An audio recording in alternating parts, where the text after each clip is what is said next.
If everybody can please grab a seat, we're going to start in a few minutes.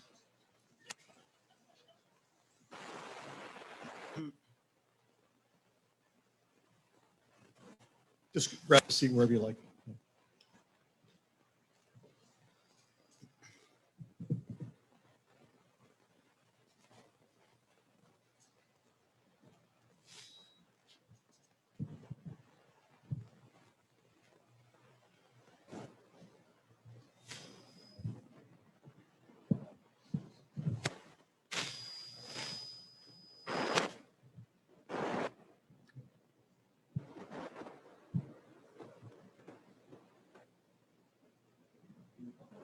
I'm ready, yes.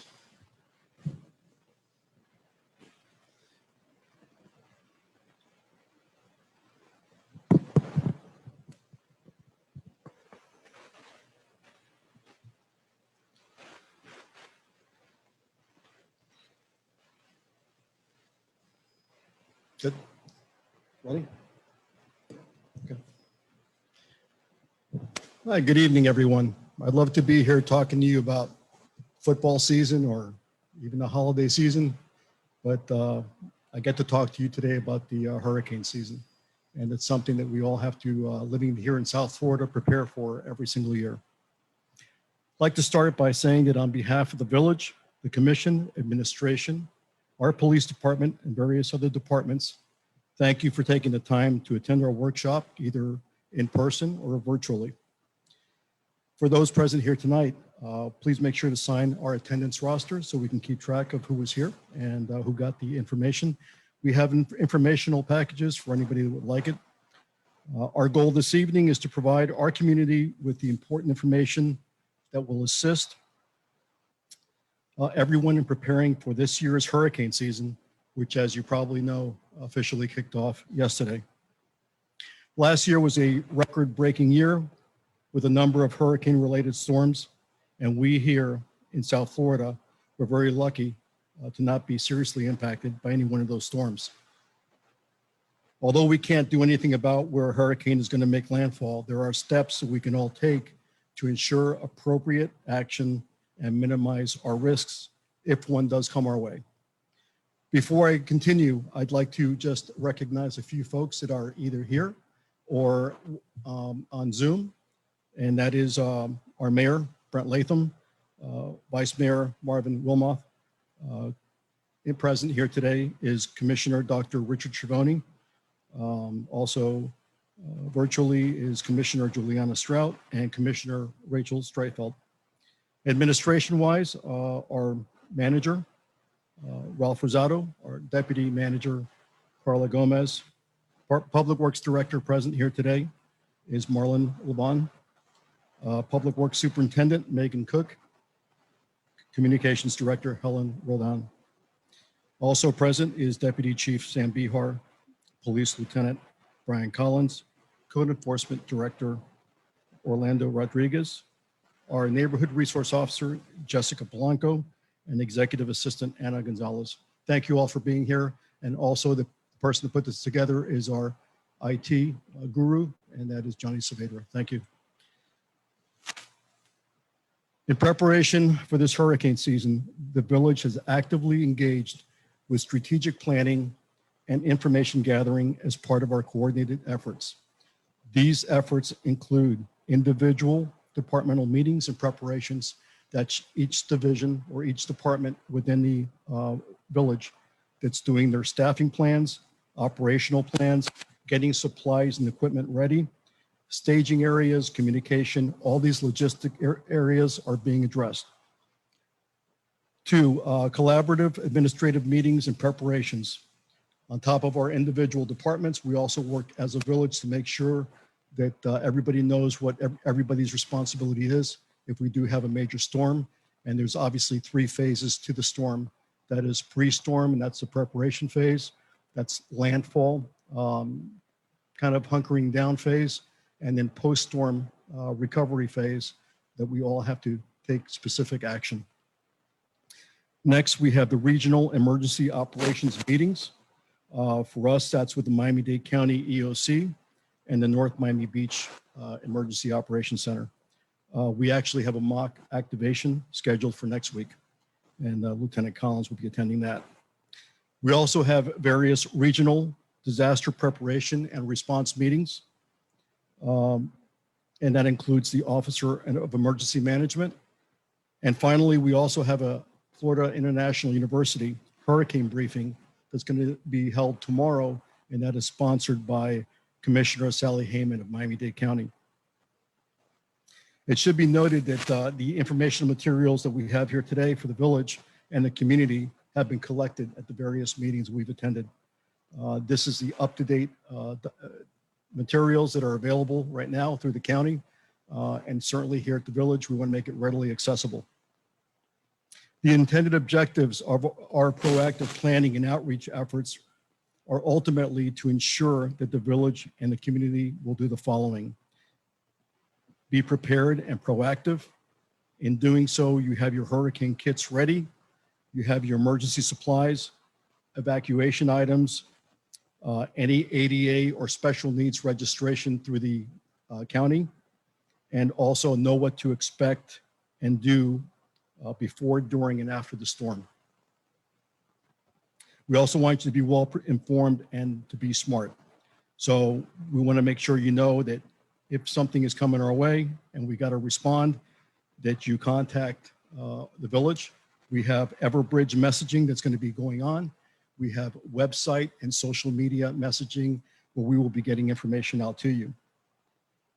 We also want you to know where your evacuation centers are located, pet shelters, and also pet-friendly evacuation centers, evacuation pickup points, and also we want you to know that you have the county's 311 number to get information at as well. And lastly, we want you to be responsive and not to take any chances. Make sure that you act in a timely manner, especially with any watches, warnings, or emergency orders from the leaders in the community.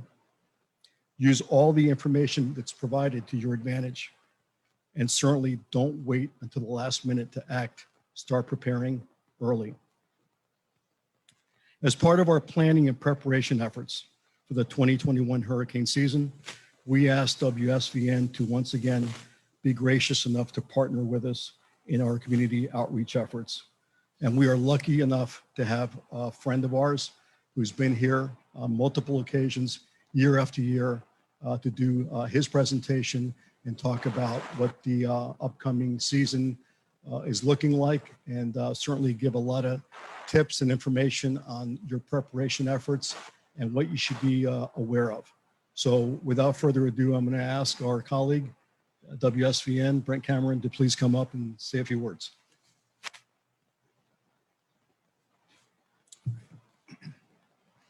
Thanks, Chief New York. Again, thanks everyone, and thanks for having me back here this year. This year I didn't bring a video for you, but you can see it in its entirety airing on Channel 7 tomorrow. They're finishing up on some of the last tweaks and editing on that, and I'm going to be going over some of what's actually going to be on that hurricane special that will be airing on Channel 7 WSVN tomorrow, Thursday, the 3rd. So I want to start actually by going over some information starting with last year, because it very much applies, some of it, to this year, and was a very interesting 2020 for various reasons. And then also we'll be taking some questions and look forward to some of that from you if you have them. Now, I mentioned last year the hurricane season, and that's the one that's going to go down, at least at this point in time, more in history than any other season. And these have been tracked, these hurricane seasons, for 170 years with all the numbers and all the information. And last year was by far a standout. They formed early and they just kept on coming. According to the National Hurricane Center's Michael Brennan, one of the forecasters there, he said the 2020 hurricane season was just relentless. That's how he summed it up. And then when all was said and done, anyone know how many storms there were? We exhausted the normal list of names that are given and went beyond that. There were 30, most on record. 27 of those, by the way, formed earlier than the season than had ever happened before. Of those, 12 of them made landfall in the United States. That shattered a record which had been on the books since 1916. And as I mentioned, it started early. Even before the official start of the season, we had already gone through 2 of those names. That was Arthur, which was near the Outer Banks of North Carolina, and luckily just kind of skirted by. But Bertha, also a May system last year, that actually made landfall as a tropical storm in South Carolina. And of course, what's also impressive there is the fact that all this was happening at the very height of the COVID pandemic. So needless to say, the National Hurricane Center was challenged to keep their forecasters safe. And even over at Channel 7 here, we had our own challenges scrambling around, especially when we were changing shifts with one another. And we had to be separated at various workstations, keeping very busy with very few breaks in between one storm or hurricane and the next one. Now, also looking back for Florida last year, we did have a couple of brushes with systems, but of course it could have been so much worse. Now, the ones that directly or in one case indirectly affected Florida last year, first was Tropical Depression number 19. That came our way on September the 12th, so it was right at the peak of the season.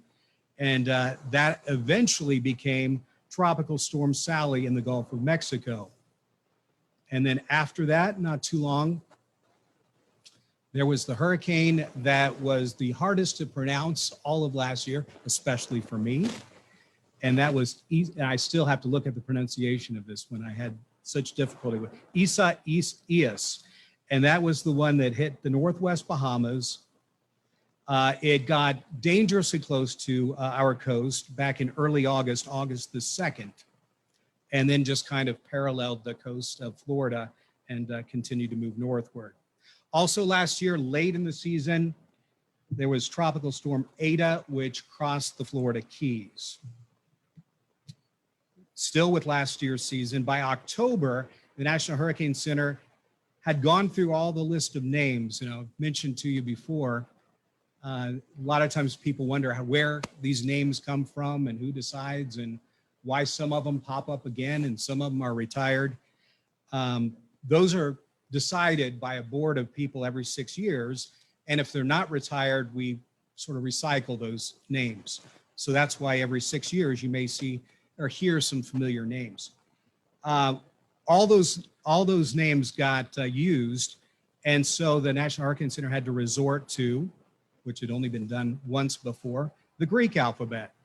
And that brought us hurricanes Gamma, Delta, Epsilon, Zeta, and then in November, Category 4 Eta caused massive flooding and damage in Nicaragua before striking the Cayman Islands, Cuba, and the United States. After that, 10 days later, another system, Category 5 one, luckily did not come our way, impacting the same region of Central America, more devastation, and that finally was the last system of 2020. Now, the scientists last year, of course, after every season, they look back and decide what the strong points were and what some of the weaker areas were as well. They decided that the busy season last year revealed some areas that really needed to be addressed, some forecast areas that need to be improved. And that's why future forecasts will be a little bit different starting this year. It's already started, as a matter of fact. As Chief Noriega mentioned, just yesterday was the official start of the 2021 hurricane season. But this year, instead of starting with the outlook and the advisories in the month of June, we started getting those updates and briefings as early as May the 15th. And then there were even debates as to whether to bump up the hurricane, you may have heard of this, whether to bump up the hurricane season starting May, the middle of May on the 15th, instead of June the 1st. Now that's still up for debate.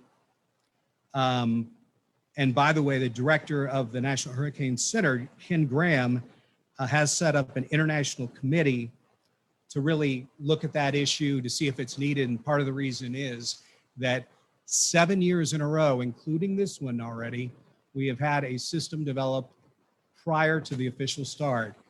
Just a couple of weeks ago, there was Tropical Storm Ana in the Atlantic Ocean near Bermuda. So we've already had one named system in 2021. And that's one of the reasons why they're looking possibly bumping up that hurricane season in future years. But it's not just the United States that decides, and the World Meteorological Society is going to take a vote on that, including 28 countries. We'll have to see if that does change with the start of the hurricane season. Now, another change this year is there's not going to be a Greek alphabet, should we run out of names as we did last year. Instead, they've come up with a backup list of other names if necessary.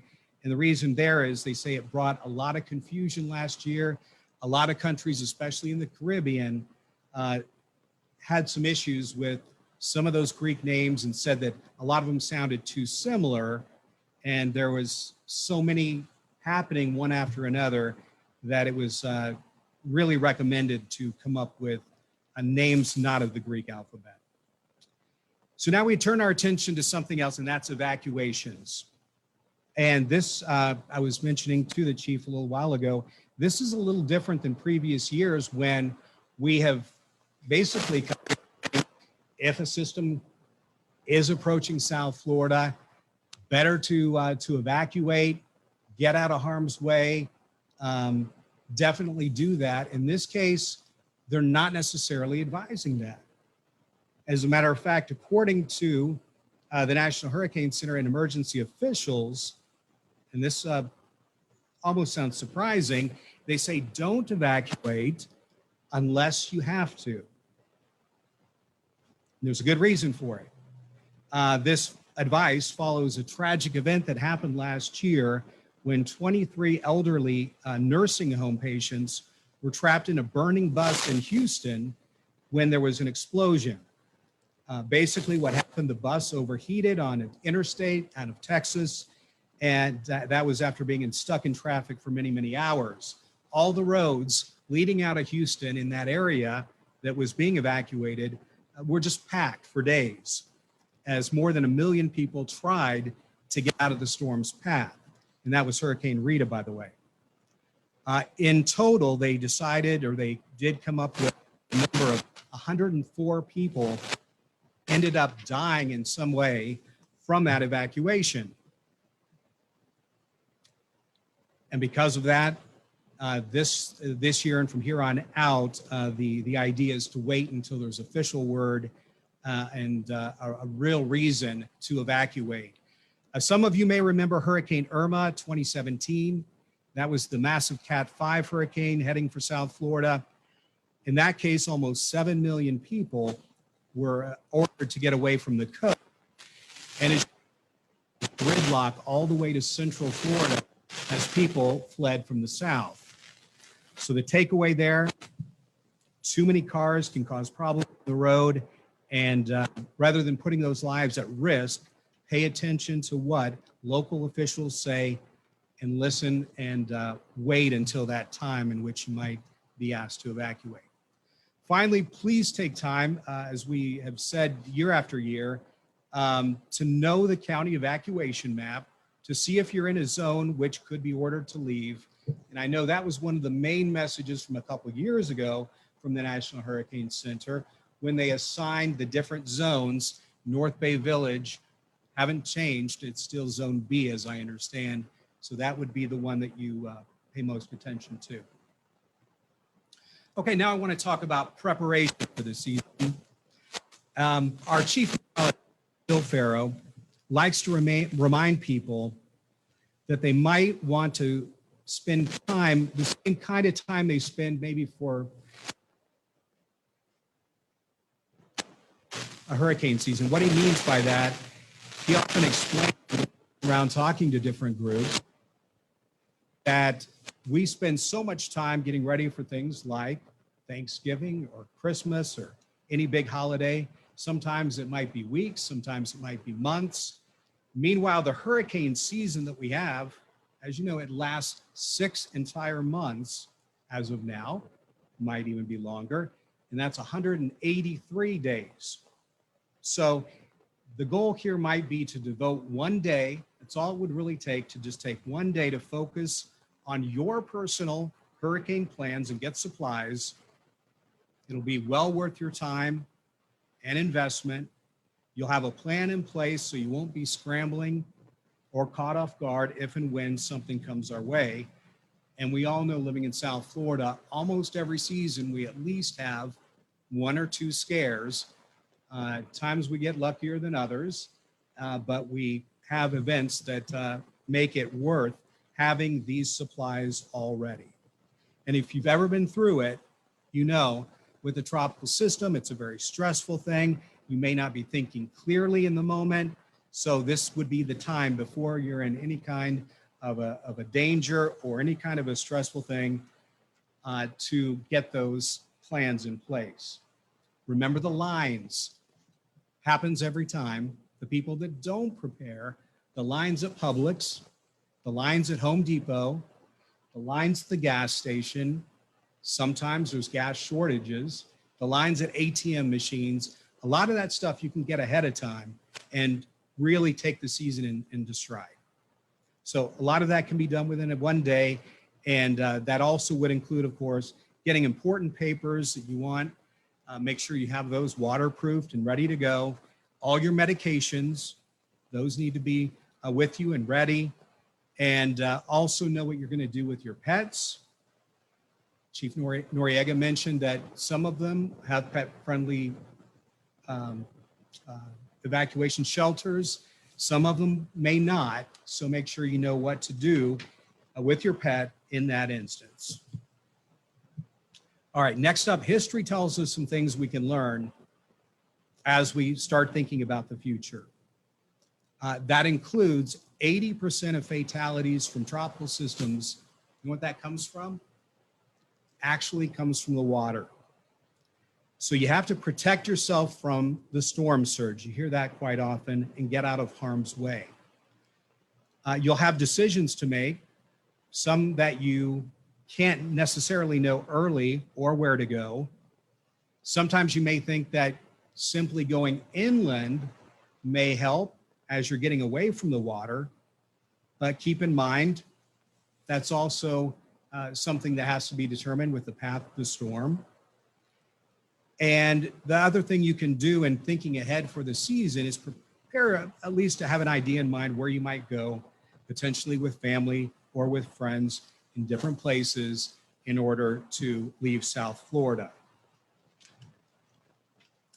Now, along with history and before the hurricane forecast for this season, South Florida's been relatively lucky the last several years. I did mention last year those minor brushes with the systems that we did have, but we haven't had a major impact since 2017, and that was, of course, Hurricane Irma. That was significant, bad in a lot of locations. Before that, you may remember 2005. Wilma still, of course, is remembered for the problems that caused. That was not even a Cat 4 or Cat 5 system. And then, of course, Andrew, the 30th anniversary of Hurricane Andrew will be next year. We're still learning a lot of lessons from that. Here's the 2021 outlook.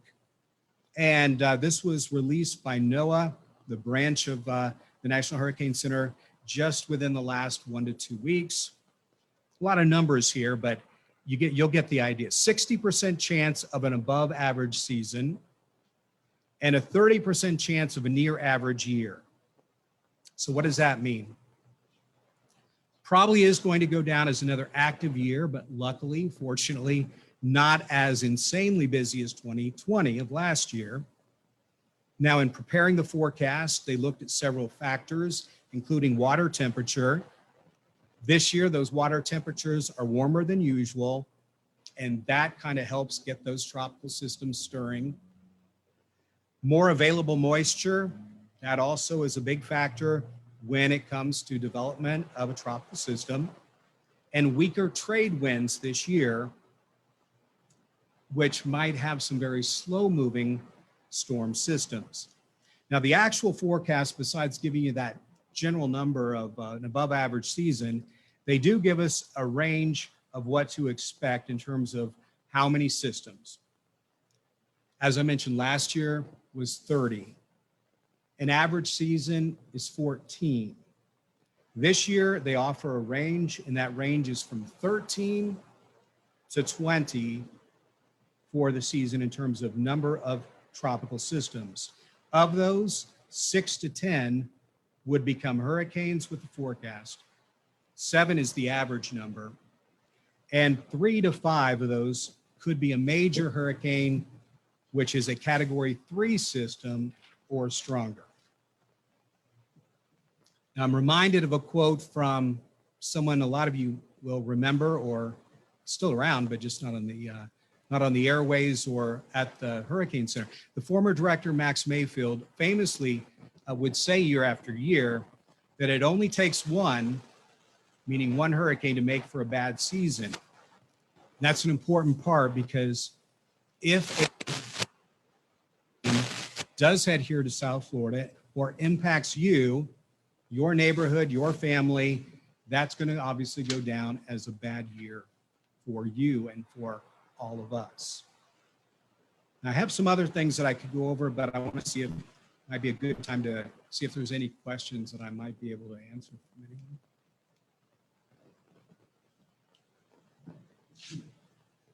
I'm sorry, I forgot to mention early on that if you are on Zoom, to go ahead, and if you have any questions, you can raise your hand by hitting the smiley face button, as it was described to me. So please go ahead and do so at this time while we have Brent here. Thank you.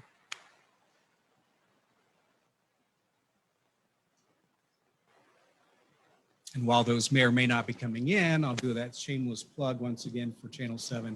Not only that hurricane special, but we have some features this year, as we have in recent ones, something called Cone on Your Phone, which is a free way to get the latest forecast cone delivered right to your cellular device or your iPad, whatever you might want it to come to. So that's a good way to keep up with the latest information and the latest storms that might be coming our way. And by the way, I'm old enough to remember when these cones, these forecast cones, used to be about 3 days out back in the olden days, and now they're issued 5 days in advance. So, and there's probably going to be a time in the future, I think it's being discussed now, the technology has improved and satellites have also gotten better at detecting tropical systems. There's probably going to be a time when that's stretched out to 7 days, maybe even giving us more lead time to follow a storm or a hurricane. And if you've ever watched not only Channel 7, but the other stations in town or really anywhere, the track often starts way, if something is formed there, way off the coast of Africa.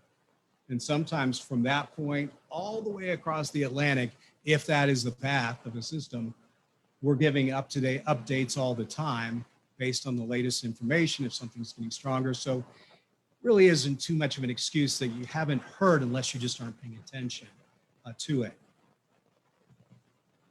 And by the way, I come from, we were talking earlier before this began, I come from Indiana before making South Florida my home. In Indiana, we always worry about tornadoes, and those can spin up, as you know, very, very quickly.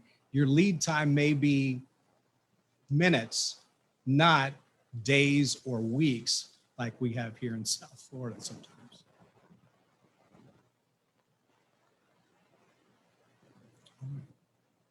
Yeah.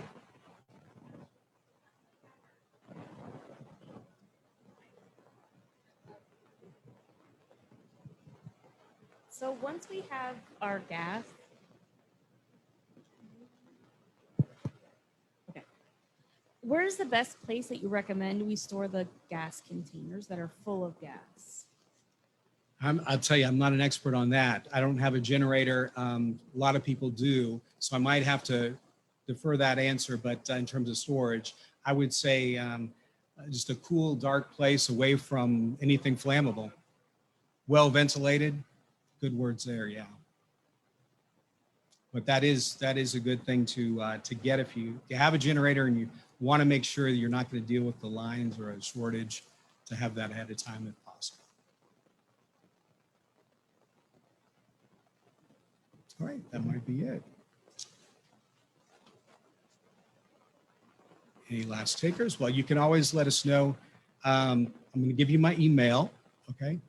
For those watching virtually too. So it's bcameron@WSVN.com. And if you have any questions throughout the season, want to get a hold of me for any reason, I'll check it. I'll get back with you and let you know whatever you need to if I can help. All right. Thank you very much. I appreciate it.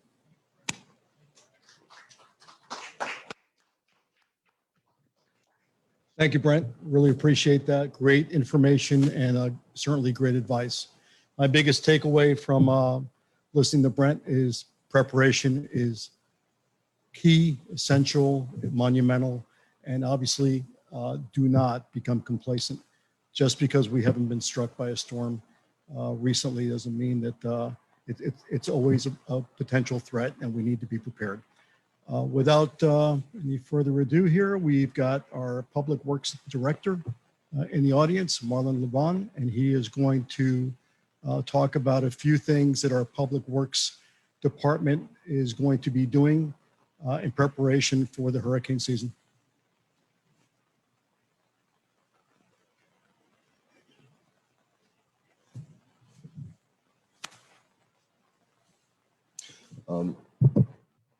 Good evening, everybody. Once we get into storm season, one of the things we like to do as Public Works is increase the frequency of the times that we go out and have staff inspect the storm drains and clean the storm drains. We also meet with our debris removal contractors just to go over duties and responsibilities and when they like to be mobilized and how they start setting up and where they can stage when they come into the city if we need them to come and help us in the city to remove any debris out of the roadway. Our staff also checks all our equipment, make sure we have all materials and any equipment that we need for the storm, that we have them in inventory, have enough available. We also put out some promotional information talking about how residents should separate their debris after the storm so it can be picked up and readily taken away. Once we do get a storm warning, the first thing we'll do is that we'll send staff out to clean all the drains along South Treasure Drive to make sure those are functioning as best as possible. We'll reach out to our debris contractors and put them on standby, as well as our emergency service contractors to help us pump out the drains and things of that nature if we start receiving a lot of flooding issues. We also schedule pruning in the month of June to try to help eliminate or try to relieve the amount of vegetation that gets thrown around during the storm season. One thing we do ask residents to do at the notice of a storm is not to put out any trash or bulk trash. All that should be put out after the storm. We want to make sure the streets are as clean as possible before a storm, so there's no debris whipping around or flying around that can cause damage or injury to anybody. Another thing is that we also put our contractors on notice. If there's any construction work that's going on, we make sure the contractors need to know that the work needs to cease. They need to remove all loose material from the site, and they need to secure and make sure the site is safe. So these are just a couple of things that Public Works does in preparation for storm season and just before we get a storm. If anybody have any questions, I'm here to answer. All right, thank you. Again, if you have any questions, you can always contact Public Works directly. If you have any questions about what you should do prior to the storm, or if you think there's any areas that need any special attention before the storm, let us know and we'll address it as soon as possible. Thank you.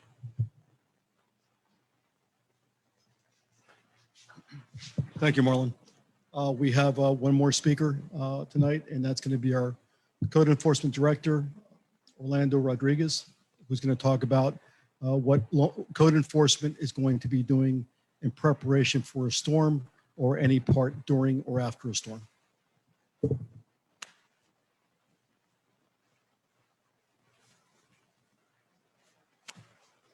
Thank you, Chief. Good evening, North Bay Village neighbors. From the code enforcement standpoint, we actually already took some action earlier last month, towards the middle of the month, and started visiting a few homes and handing out some informational material on how to reach FPL to do any tree trimming behind your homes. And I know Director Loban touched on this a little bit. It's extremely important for you to go to the rear of your yard, front yard, and assess any trees that you see are in the top 2 lines of the power lines. We know certain areas of the village are infamous for outages, so it is very important for you to report those trees if on your property, or if not, to either FPL, and they actually come out and trim it. And something you definitely do not want to engage in yourself. You have to get a professional company who are licensed and experienced in dealing with these high voltage lines. So you definitely want to use FPL for that. Also, please remember that at the end of the day, it is your responsibility as a property owner to make sure that these trees are trimmed and out of the way of the power lines to avoid outages. And if you have any questions on that, you could always feel free to reach out to us. One thing we also do in one of the 3 phases, as Chief Noriega was mentioning at phase 1, when there is the threat of a storm coming, in conjunction with the building department, code enforcement and building actually goes out and we visit all of the active construction sites in the village to make sure that all of their scaffolding, materials, stockpiles of sand or gravel, anything they may be using construction material, is actually secured and brought down. One great thing that we also ask of property owners is that you ahead of time kind of get a sense of what is around your home that may turn into a projectile. Certain times, you may identify certain flower pots or certain decorations that may be, or so you may have some materials of your own at home. Be aware of those, and if those need to be removed before the storm. We also ask those folks who, in the village, a lot of you have recreational boats and vessels and campers.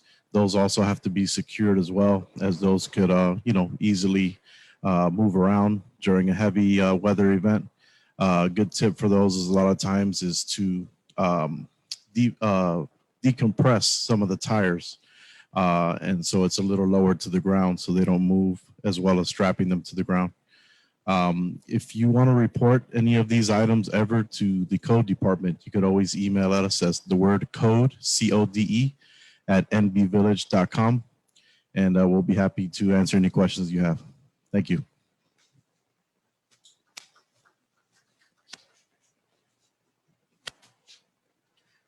Thanks, Orlando. Once again, the information that we are providing here tonight is probably the most important information you're going to have for all 3 phases of the storm. So we're asking everybody to please, if you're here, grab some of the materials that we made available. If you're not, we're going to try to get the information out to you. Our neighborhood resource officer is working with our communications director.